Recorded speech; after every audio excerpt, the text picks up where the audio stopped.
আজকের ভিডিওয়ে আমরা কেভিএস 2023-এ যে পরীক্ষাটা হয়েছিল কম্পিউটার সায়েন্স পিজিটি টিচার রিক্রুটমেন্টের সেই কোশ্চেন পেপার থেকে আমরা 10টি প্রশ্ন, যেটাকে আমরা পিওয়াইকিউ বলেও বুঝতে পারি, সেটা কিন্তু আমরা আজকের এই ভিডিওতে দেখব, যাতে তোমরা যারা এইবার 2025-এর যে কেভিএস এনভিএস এর যে পরীক্ষাটা তোমরা দিতে ইচ্ছুক, যারা ফর্ম ফিল আপ করেছো, অ্যাটলিস্ট একটা আইডিয়া তোমরা পাবে যে কিরকম ধরনের পরীক্ষা অলরেডি 2023 সালে হয়েছিল। এখান থেকে একটা কথা বলি যে 2023 সালের পরীক্ষার যে প্যাটার্ন আর 2025-2026-এ হবে, তোমার পরীক্ষার প্যাটার্ন কিন্তু অনেকটা আলাদা, বাট সিলেবাসটা কিন্তু এক। 2023-এর আগেও কেভিএস এর অনেক পরীক্ষা হয়েছে, এনভিএস এর হয়েছে, তাদের সিলেবাসের সঙ্গে কিন্তু এখনকার সিলেবাসের কোনো রকম কোনো মিল নেই। তো আমরা পিওয়াইকিউ রেসপেক্টে যদি কথা বলি, তাহলে কিন্তু আমরা মোটামুটি 100খানা প্রশ্ন যেটা 2023 সালে এসেছিল সেটাই কিন্তু আমরা ডিল করব। আমি অলরেডি একটা প্লেলিস্ট বানিয়েছি কেভিএস এনভিএস এর আমাদের এই পরীক্ষার, যেখানে মোটামুটি প্রত্যেকটি ভিডিওতে আমি 10টা করে প্রশ্ন নিয়ে আসবো, যেখানে তোমাদের সময়টাও বেশি লাগবে না, একটা আইডিয়াও তোমাদের ক্লিয়ার হবে। এরকম 10টি পার্টে আমি জিনিসটাকে ভাগ করেছি। মোটামুটি একটা আইডিয়া এখান থেকে তোমরা পেয়ে যাবে যে কিরকম ধরনের বা লেভেল অফ প্রশ্ন কিরকম ছিল। এইটুকু বলবো যে এখানকার যে পরীক্ষাটা যেটা 2023 সালেও যেটা হয়েছে, সেটা দেখে একটা মোটামুটি অ্যানালিসিস করা যায়। এখানে পরীক্ষার পেপার কিন্তু প্রচন্ড টাফ হয় না, বাট কনসেপচুয়াল হয়। যদিও বা এই বছর যেটা 2025-26-এ যে পরীক্ষাটা হবে, যেটা 25 সালে ফর্ম ফিল আপ হচ্ছে, তো সেখানে তো অলরেডি আমরা জানি যে দুটো ভাগে হয়তো ক্যাটাগরাইজ করেছে, যে 60খানা প্রশ্ন হবে এমসিকিউ, আর 40 নম্বরের প্রশ্নতে 10টা প্রশ্ন থাকবে 4 নম্বর করে ডিসক্রিপটিভ প্রশ্ন। তো এই 60টা প্রশ্ন কিরকম ধরনের আসতে পারে, তো আগের জাস্ট এটা 2023 সালে হয়েছে, সেই পরীক্ষাটা তোমরা দেখলে একটা আইডিয়া তোমরা পেয়ে যাবে, সেই হিসাবে তোমরা প্রিপারেশন গুলো নিতে পারবে। তো কন্টিনিউয়াসলি আমার 10টা পার্ট আসবে, এটা আমার প্রথম পার্ট বলতে পারি। তো সেখান থেকে আমি কিছু আইডিয়াস ক্লিয়ার করলাম, আর এটাও বললাম যে 2023-এর আগে যে পেপারগুলো আমাদের ইন্টারনেটে অ্যাভেলেবেল, সেগুলো দেখার কোনো মানে হয় না। আর এটা কিন্তু আমাদের টিয়ার 2 পরীক্ষা, আগে গত 2023-এ এরকম কোনো টিয়ার 2 টিয়ার 1 হয়নি। একটাই পেপার ছিল, 180 নম্বরের পেপার ছিল, যেখানে তোমার 100টা প্রশ্ন কম্পিউটার সায়েন্স থেকে দিয়েছিল, আর 80টা প্রশ্ন আমাদের জেনারেল প্যাডাগজি ছিল, আমাদের জেনারেল ইংলিশ ছিল, হিন্দি ছিল, যেটা এই বছর হয়তো কিছু জায়গায় আমাদের খারাপ হয়েছে, কিছু জায়গায় ভালো হয়েছে। যেখানে বাংলা আমরা আমাদের রিজনাল ল্যাঙ্গুয়েজকে পেয়েছি, আমরা ওতে পরীক্ষা দিতে পারবো। প্লাস এছাড়াও আমরা চাইল্ড প্যাডাগজি পোর্শনটা আর এখানে নেই, এখানে নর্মালি আমাদের ভার্বাল অ্যাপটিটিউড রয়েছে, নিউমেরিক্যাল অ্যাবিলিটি রয়েছে, রিজনিং রয়েছে, জেনারেল নলেজ, এগুলো আমাদের রয়েছে। তো সেই সূত্রে দাঁড়িয়ে একটা আইডিয়া মোটামুটি আমরা একটা পেপারে একটা এখানে দিয়ে আমি শুরু করছি। তাহলে এখান থেকে একটা আইডিয়া পাচ্ছ যে কিরকম ধরনের পরীক্ষা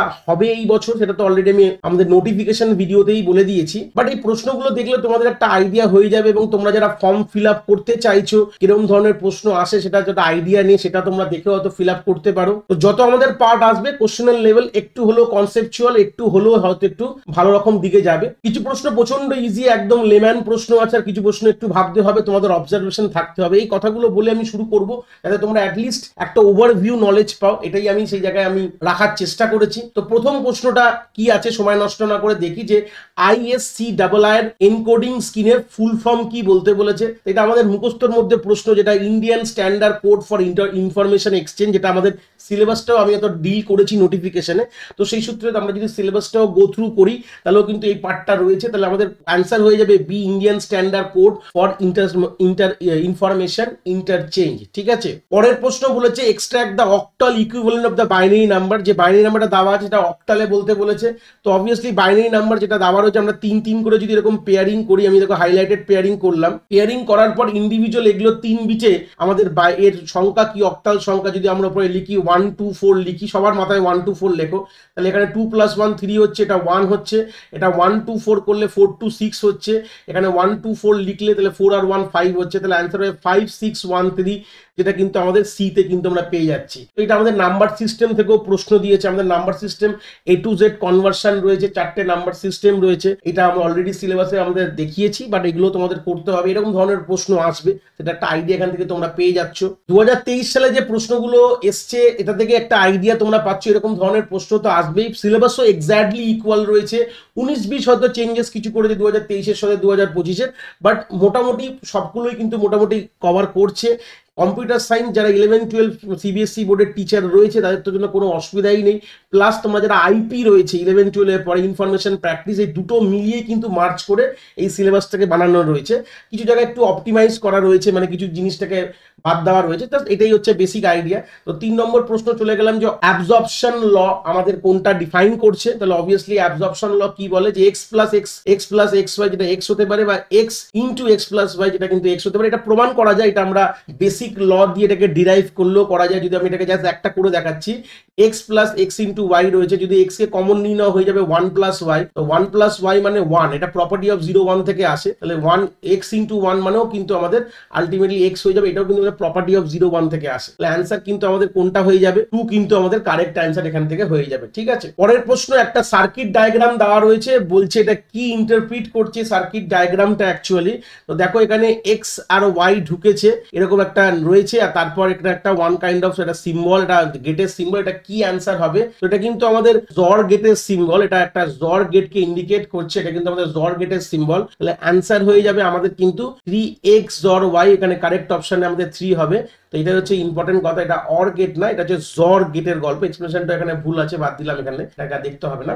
এই হচ্ছে ব্যাপার, এটা হচ্ছে জর গেটের একটা বেসিক সিম্বল বলতে পারি। পরের প্রশ্ন বলছে যে result of expression not true or false and true, এই হচ্ছে বেসিক গল্প বলেছে। এর অ্যান্সারটা কি হবে? এটাও কিন্তু ওয়ান কাইন্ড অফ আমাদের লজিক্যাল অপারেটর, পাইথন থেকে এই প্রশ্নটা আমরা ইনডাইরেক্টলি পেয়েছি। তো সেই জায়গায় দাঁড়িয়ে পাইথনটাও তোমাদের কিন্তু ভালো করে দেখতে হবে, যারা অলরেডি কিন্তু আমাদের সিবিএসসি বোর্ডের প্লেলিস্ট কিন্তু আমার আছে, অলরেডি চ্যানেলে গিয়ে দেখতে পারো, বা আমি ভিডিওর আই বাটনে তোমাদের এই প্লেলিস্টের লিঙ্কটা দিয়ে দেবো। ঠিক এই মোমেন্ট অফ টাইমের উপরে তোমরা দেখো, আই বাটনে তোমরা দেখতে পাচ্ছ হয়তো, এই প্লেলিস্টের লিঙ্কটাতে তোমরা ফলো করে তোমরা পাইথনটাকে ইনডেপথ পড়ো, যেখানে মোটামুটি 80% অফ দ্য সিলেবাসে পাইথন, যারা কম্পিউটার সায়েন্সের কিন্তু 100% করা আছে। আইপির যে দুটো পোর্শন রয়েছে আমাদের নামপাই, পান্ডাস আর ম্যাটপ্লট লিভ, 3টে মডিউল আমাদের আইপিতে পড়তে হয়, সেটা আমাদের ওখানে নেই। বাকি তোমাদের 100% বলতে পারি কম্পিউটার সায়েন্সের 11-12 যেটুকু পাইথন দরকার, আর তোমাদের সিলেবাস যেটা মেনলি হার্ডকোর কভার করছে উইথ দ্য ডেটাবেস কানেক্টিভিটি, পাইথনের সাথে MySQL connectivity, file handling, A to Z কিন্তু আমাদের প্লেলিস্টে রয়েছে।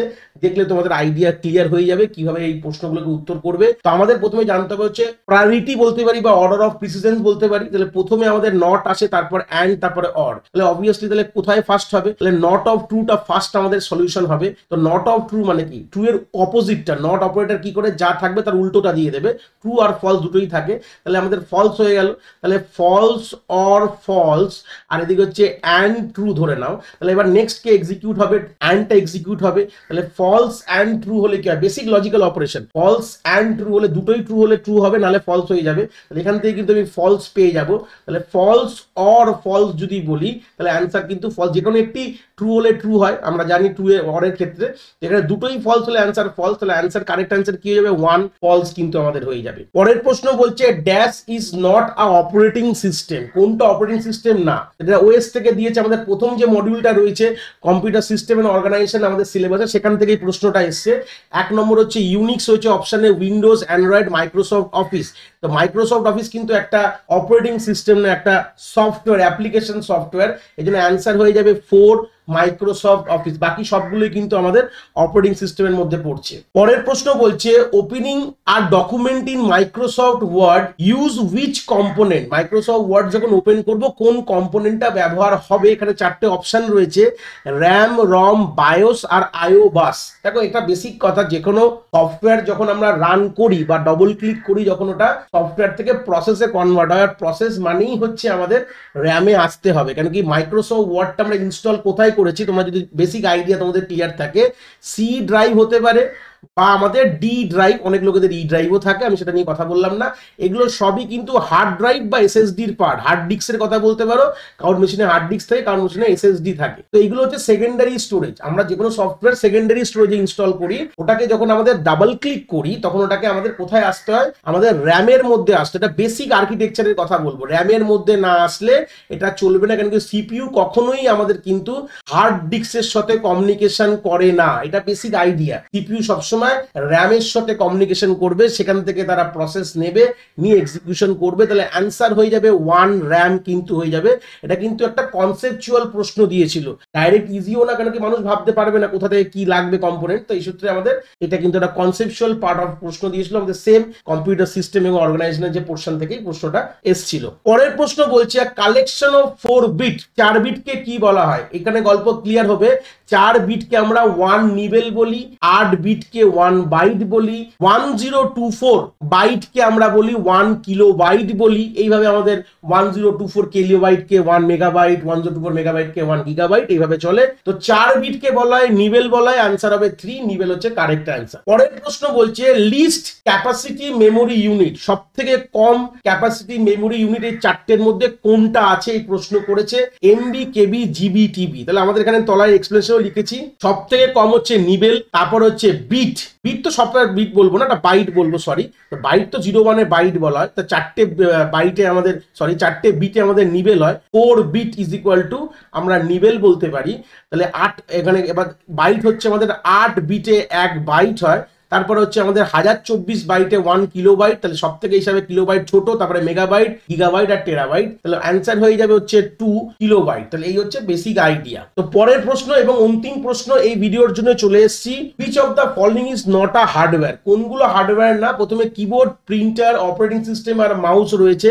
তো কিবোর্ড, প্রিন্টার, মাউস এগুলো সবই কিন্তু হার্ডওয়্যারের মধ্যে, আমরা ফিল করতে পারি, টাচ করতে পারি। আর অপারেটিং সিস্টেম কিন্তু একটা সিস্টেম সফটওয়্যার, এটা কিন্তু আমরা ফিল টাচ করতে পারি না, এটা কিন্তু ওয়ান কাইন্ড অফ সফটওয়্যার। তাহলে অ্যান্সার হয়ে যাবে 3, অপারেটিং সিস্টেম কিন্তু আমাদের এখানে কারেক্ট অ্যান্সার। তো এরকম ধরনের প্রশ্ন আমরা ফার্স্ট পার্টে দেখলাম। যত আমাদের পার্ট আসবে প্রশ্নের লেভেল একটু একটু হলেও একটু ডিফিকাল্ট বা বলতে পারি একটু কনসেপচুয়ালাইজ দিকে যাবে। আগামী দিনে আমাদের আরো পার্ট আসবে। টোটাল আমরা এরপর থেকে 9টা পার্ট আর পাবো। টোটাল 100টা প্রশ্ন, 10টা করে আমি ভাগ করেছি, হিসাব মতন 10টা পার্ট হওয়া উচিত। একটা পার্ট তোমরা পেয়ে গেলে আগামী দিনে এর বাদবাকি বা সেকেন্ড পার্টটা তোমরা খুব তাড়াতাড়ি নিয়ে আসবো। যদি ভিডিওটা ভালো লেগে থাকে লাইক করো, যারা এই পরীক্ষাটায় বসতে ইচ্ছুক তাদেরকে এই ভিডিওটা তোমরা শেয়ার করো। আর সবাই ভালো থাকো। আবার আমাদের পরের পার্টে কিন্তু আমাদের দেখা হচ্ছে।